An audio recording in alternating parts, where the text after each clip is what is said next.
Hello dear students, welcome in chemistry class once again. तो जैसा कि बच्चों में बेसिक पास्टुलेट्स की बात कर रहा था डाल्टन्स एटॉमिक थ्योरी की, जिसमें सबसे पहले अगर हम देखें जो फोर्थ पॉइंट है, ठीक है। तो फोर्थ पॉइंट शायद एक्चुअली मैं सेकेंड पॉइंट की बात कर रहा था, हाँ। तो मैं थर्ड पॉइंट की बात करता हूँ सबसे पहले। तो यहाँ पे अगर हम देखें थर्ड पॉइंट की बात करें तो compounds are formed when atoms are different elements combine in a fixed ratio. ये हो गया था, मैंने बता दिया था कि वाटर में जो हाइड्रोजन और ऑक्सीजन है इनका जो फिक्स रेशियो होगा वो क्या होगा, 1:8 होगा, ठीक है। नेक्स्ट फोर्थ पॉइंट की अगर हम बात करें तो atoms are indivisible, that is they can not be further subdivided. कहने का मतलब डॉल्टन्स ने ये बताया कि जो एटम्स होते हैं वो इनडिविजिबल होते हैं। कहने का मतलब एटम्स को और भी डिवाइड नहीं किया जा सकता है, and they can not be further सब डिवाइडेड। मतलब इन्हें और भी छोटे छोटे पार्टिकल्स में डिवाइड नहीं किया जा सकता। कहने का मतलब कि एटम एक बहुत ही स्मॉलर पार्टिकल होता है मैटर का, जिसे हम और भी स्मॉलर पार्टिकल्स में डिवाइड नहीं कर सकते, ठीक है। अगर हम बात करें फिफ्थ पॉइंट की, तो फिफ्थ पॉइंट में क्या बताया जा रहा है कि atoms are indestructible and that is they can neither be created nor can be destroyed. कहने का मतलब ये बहुत ही इंपॉर्टेंट लाइन है। इसमें क्या बताया जा रहा है कि जो एटम्स होते हैं वो इनडिस्ट्रक्टिबल होते हैं, मतलब इन्हें और भी ब्रेक नहीं किया जा सकता, ये और भी पार्ट में डिवाइड नहीं हो सकता, इन्हें और भी पार्ट में डिस्ट्रॉय नहीं किया जा सकता। ये और that is they can neither be created, इन्हें क्रिएट भी नहीं किया जा सकता, and nor can be destroyed, और इन्हें डिस्ट्रॉय भी नहीं किया जा सकता, ठीक है। अब सिक्स पॉइंट में बताया गया कि atom is the unit of chemical reaction. देखो बच्चों, जो भी केमिकल रिएक्शन होते हैं, एक बहुत ही इंपॉर्टेंट चीज़ आपको मैं यहाँ पे बता दूँ कि जितने भी केमिकल रिएक्शन आप पढ़ते हो केमिस्ट्री में, जो भी केमिकल रिएक्शंस होते हैं वो किसी न किसी पर्टिकुलर लॉ को फॉलो करते हैं, ठीक है। वो हर एक रिएक्शन, सारे रिएक्शंस केमिस्ट्री की जो भी रिएक्शंस हैं, सारे रिएक्शंस पर्टिकुलर किसी न किसी लॉ को फॉलो करते हैं, और जिन लॉ को फॉलो करते हैं उस लॉ को कहा जाता है लॉ ऑफ केमिकल कॉम्बिनेशन। जैसा कि आप क्लास 11th में जब जाओगे तो वहाँ पे आप डिटेल्स में पढ़ोगे law of chemical combination. There are 5 basic laws, ठीक है। तो वैसे यहाँ पे आप 9th में 2 ही लॉ पढ़ोगे, ठीक है। तो वहाँ पे बताया जाएगा डिटेल्स में। तो ये आप जान लो कि जितने भी केमिकल रिएक्शंस होते हैं, उन केमिकल रिएक्शंस की जो यूनिट होती है वो क्या होती है, एटम होती है, ठीक है। कहने का मतलब किसी भी केमिकल रिएक्शन का जो यूनिट होता है वो क्या होता है, एटम होता है। This is the unit of chemical reaction, atom is the unit of chemical reaction. Seventh point की अगर हम बात करें तो atom of different elements combined with each other in a fixed simple whole number ratio to form compound atoms या molecules. कहने का मतलब पहले कंपाउंड एटम नाम दिया गया था, लेकिन बाद में इसे मालिक्यूल्स कहा जाने लगा। तो एटम्स ऑफ डिफरेंट एलिमेंट्स, कहने का मतलब डिफरेंट एलिमेंट्स के जब एटम्स कंबाइंड होते हैं in a fixed simple whole number ratio में, तो वहाँ पे मालिक्यूल्स का फॉर्मेशन होता है। इसको एग्जांपल के थ्रू अगर हम समझने की कोशिश करें तो जैसे एक एग्जांपल यहाँ पे मैं ले रहा हूँ C6H12O6। जैसा कि आप जानते हो ये आपका क्या है, ग्लूकोज का फार्मूला है। ये किसका फार्मूला है, ग्लूकोज का। अब इसमें ज़रा देखो, कार्बन 6 है, हाइड्रोजन 12 है, और ऑक्सीजन कितना है, 6 है। तो इसमें रेशियो अगर कार्बन, हाइड्रोजन और ऑक्सीजन का रेशियो देखा जाए, मास रेशियो, तो क्या होगा, 6:12:6 है।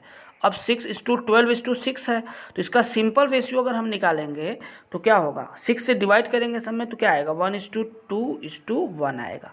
कहने का मतलब कि इसमें ग्लूकोज मालिक्यूल में जितने भी एलिमेंट्स हैं, कार्बन हाइड्रोजन ऑक्सीजन है, कार्बन हाइड्रोजन ऑक्सीजन एलिमेंट्स के जो एटम्स हैं कार्बन हाइड्रोजन और ऑक्सीजन, इनका जो रेशियो होगा, सिंपल होल नंबर रेशियो क्या होगा, 1:2:1।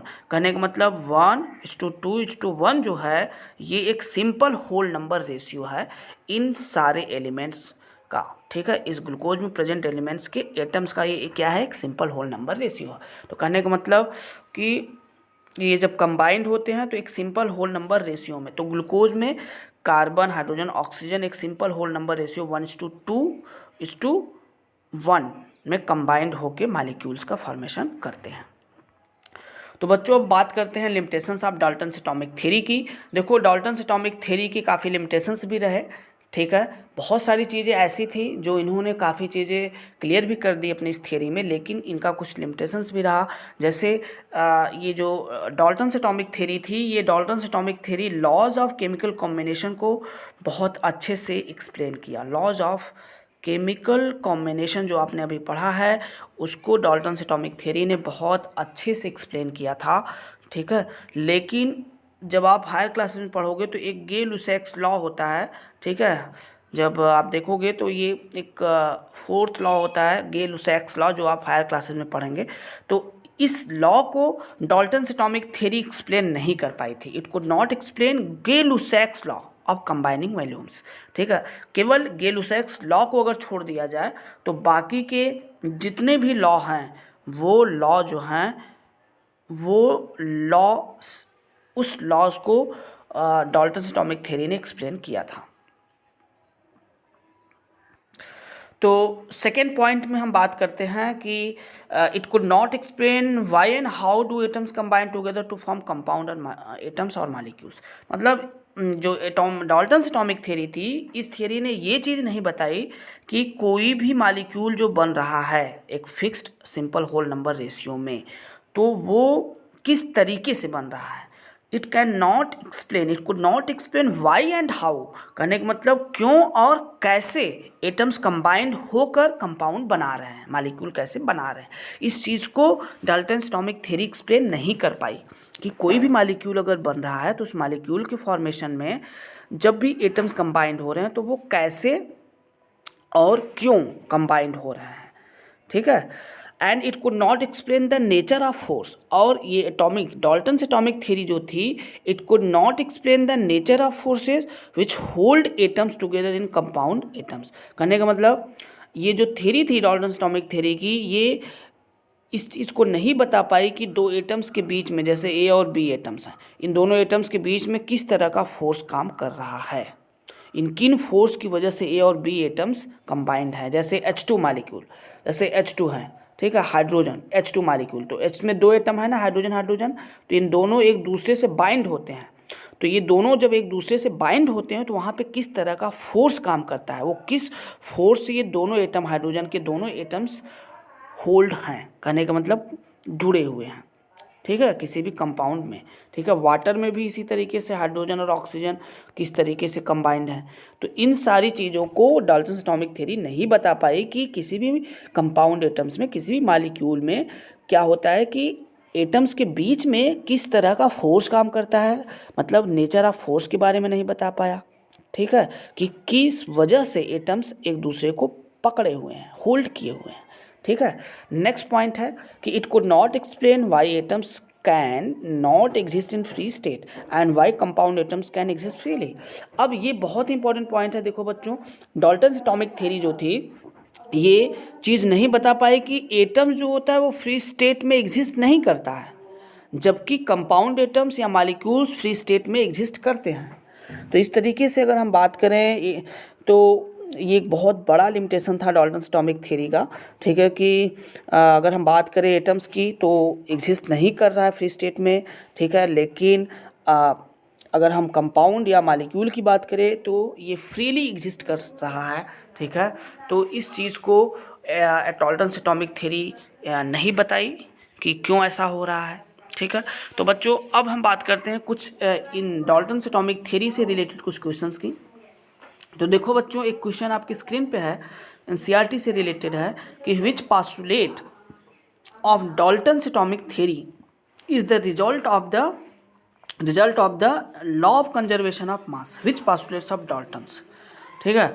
मतलब ये किस तरह, कौन सा पास्टुलेट्स था ये डाल्टन का जो कि डाल्टन्स एटॉमिक थ्योरी के लॉ ऑफ कंजर्वेशन ऑफ मास को फॉलो करता है।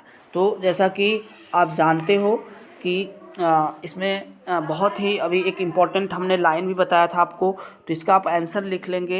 इसका आंसर क्या होता है कि जो एटम्स होते हैं वो इंडिविजिबल होते हैं। अभी आपको हमने बताया कि atoms are indivisible and made up of very smaller particles, ठीक है। एटम्स जो होते हैं वो इंडिविजिबल होते हैं, बहुत ही स्मॉलर पार्टिकल्स होते हैं जो कि किसी भी केमिकल रिएक्शन में ना तो डिस्ट्रॉय होते हैं और ना ही क्रिएट होते हैं। तो इसका आप पास्टुलेट्स लिख लेंगे कि atoms are indivisible and made up of very small made up of very discrete particles and which can participate in chemical reaction, या फिर लिख सकते हो chemical reaction. In the chemical reaction atoms can neither be created nor destroyed. ठीक है, तो देखो बच्चों नेक्स्ट क्वेश्चन है which postulates of Dalton's atomic theory can explain the law of definite proportions. तो इसमें ये बताया जा रहा है कि पूछा जा रहा है कि जो ये डाल्टन्स एटॉमिक थ्योरी का कौन सा पास्टुलेट्स ऐसा है जो लॉ ऑफ डेफिनिट प्रोपोर्शन को फॉलो करता है। तो देखो बच्चों इस क्वेश्चन का जो आंसर होगा, जैसा कि हमने आपको 7th पॉइंट में बताया था डाल्टन्स एटॉमिक थ्योरी, ठीक है, स्क्रीन पे है 7th पॉइंट, ठीक है। Atoms of different elements combined with each other in a fixed simple whole number ratio to form compound atoms are molecules. तो इस पास्टुलेट्स को डाल्टन्स एटॉमिक थ्योरी का जो हमने 7th पास्टुलेट्स बताया है ये आपके क्वेश्चन का आंसर होगा, इसको आप नोट कर लेंगे, ठीक है। तो क्वेश्चन जैसा कि हमने आपसे अभी स्क्रीन पे पूछा है which postulates of Dalton's atomic theory can explain the law of definite proportion, तो इसको आप नोट कर लेंगे इसका आंसर, ठीक है बच्चों। तो आज की क्लास के लिए इतना ही बच्चों। Okay, thank you for watching this video. Next class में हम मिलेंगे। Okay, thank you, have a good day.